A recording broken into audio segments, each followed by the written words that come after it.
All right, we're gonna talk about loops. So probably one of the most powerful features in GarageBand.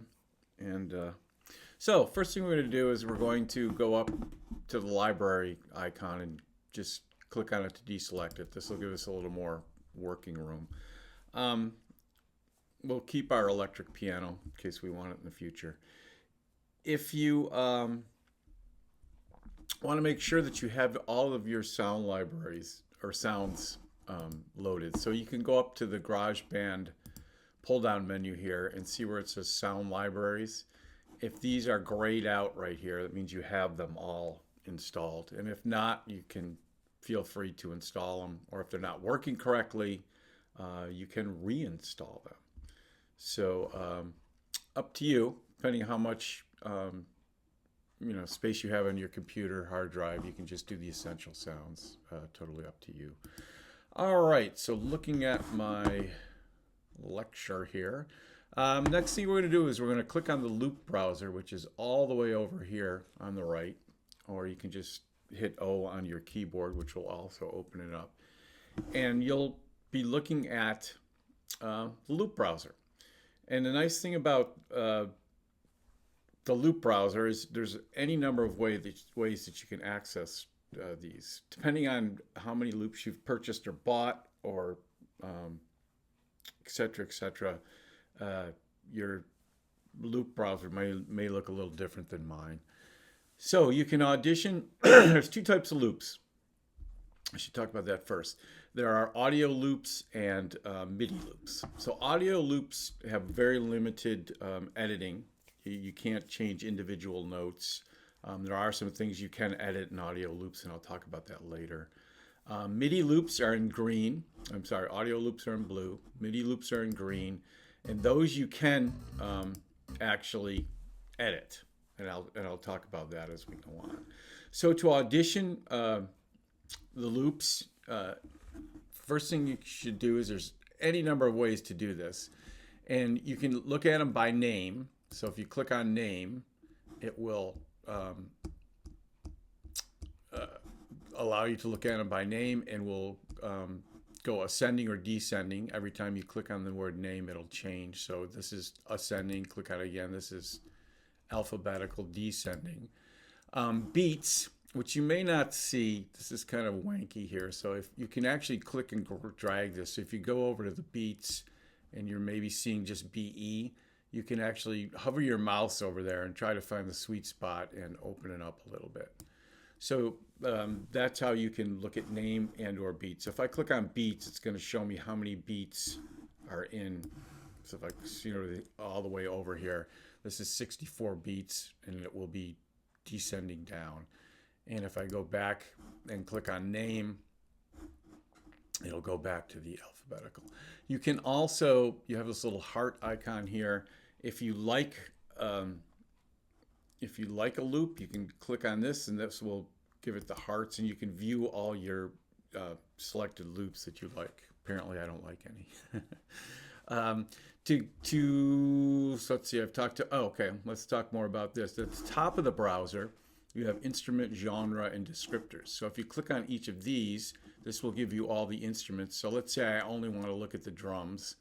I'll click on this. Now it's just going to give me drum loops. And once you do this, you can look at kits, beats, etc. You can go through this. I'm not going to go through it. And to clear it, all you have to do is go up to the X button and clear it. So if you want to go to genre, you have some genres. You can tell that I don't have any loops for hip hop. These are what I have. So descriptors, always nice. And, so that allows you several different ways to find these loops. Because if you have, depending on, you can purchase loops through Apple. You could purchase loop packs and play packs.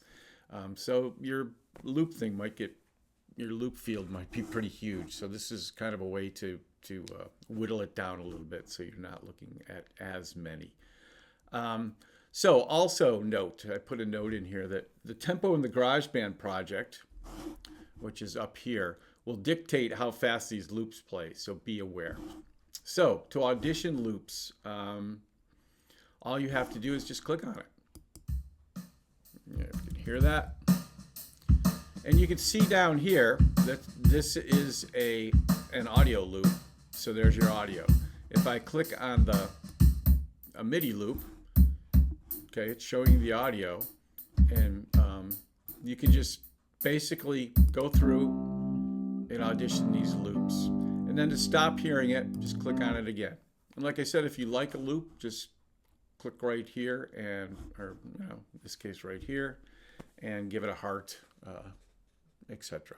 So to use a loop in GarageBand, all you have to do is select it, drag it over, and there's your loop. So you can see that this is a MIDI loop. So if I double click on this, I can open it up, and down here I can actually take and edit it just like we did with our other MIDI information that we did before. To drag an audio loop in, same thing applies. So if I click play, and notice up here, it actually put the tempo in of this loop. So this loop is at 80, and it changed my tempo to 80. You can change the tempos just by double clicking and typing in, you can go back to our 100, and it'll now play a little faster. So if we want to put an audio loop with this, say we like this piano, drag it in, and there it is. And now notice that the tempo stays the same. So now we have,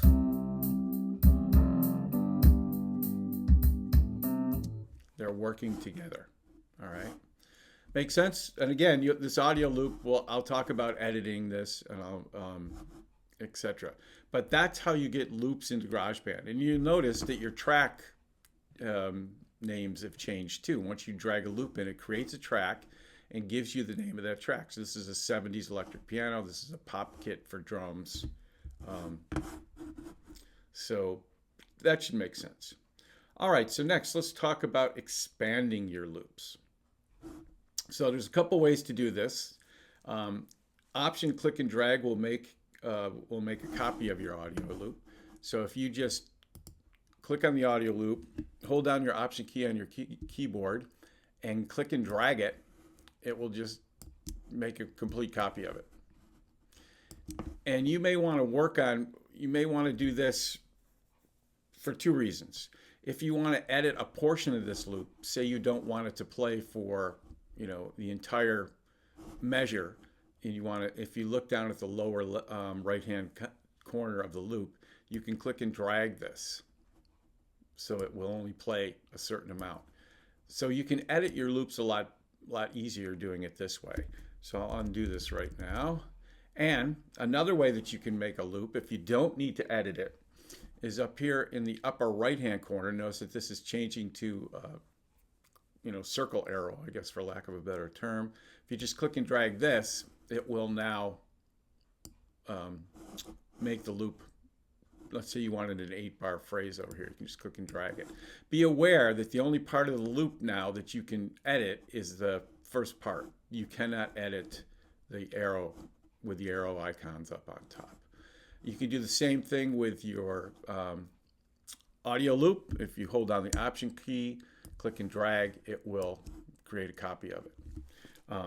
Or you can do, it works exactly the same way. Just click and drag it like that. So if you notice now,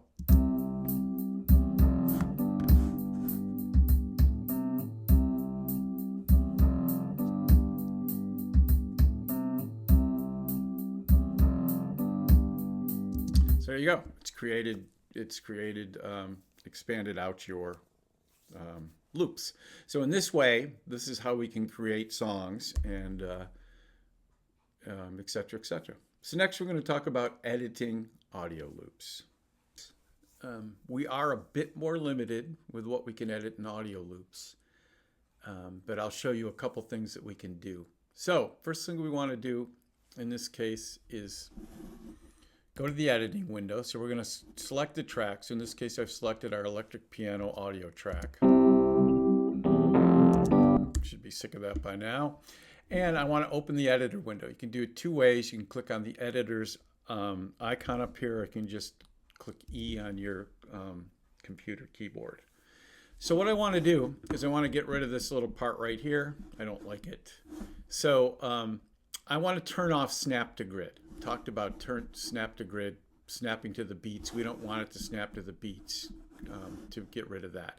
So you want to make sure that you are selected the top region here, not the editing window. When I turn off snap to grid, when I go to turn that off, if you go to the edit window, you'll see snap to grid is selected.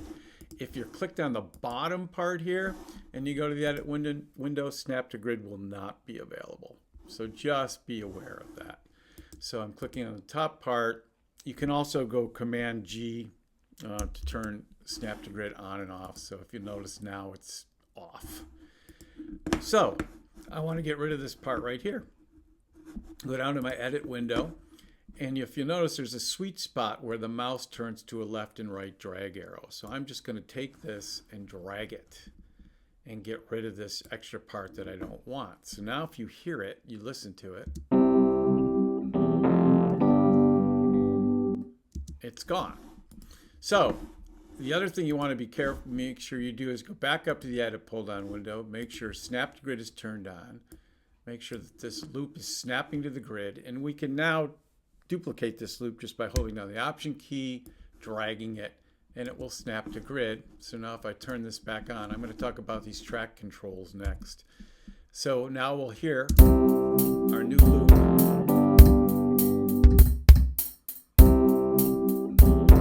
So now I changed the audio loop to fit a little better in what I was planning on doing with it. So I might want to fill this space with something else.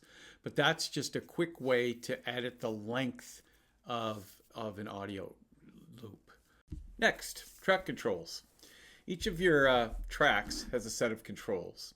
So first one I'm going to talk about is this button right here. Is called mute. So when you press this, this will mute the track. So you won't hear it when you play it. And this comes in handy when you're trying to, if you have a lot of tracks and you're trying to, hear what they sound like with some tracks or without some tracks, you'll use mute. The next button you want to, that is in this, is the solo button.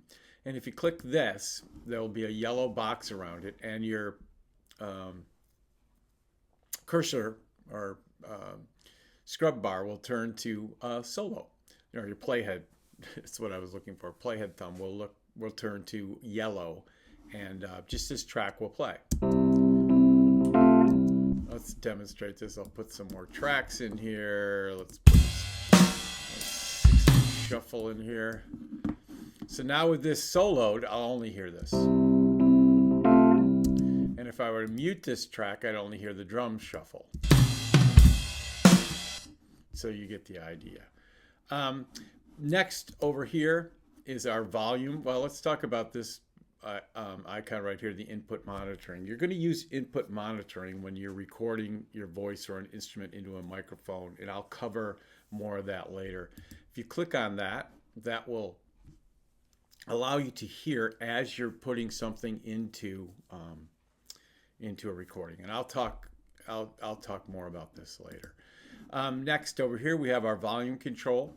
So I will solo this track. So you're just hearing this track, and obviously what this does was this will affect the volume of the track.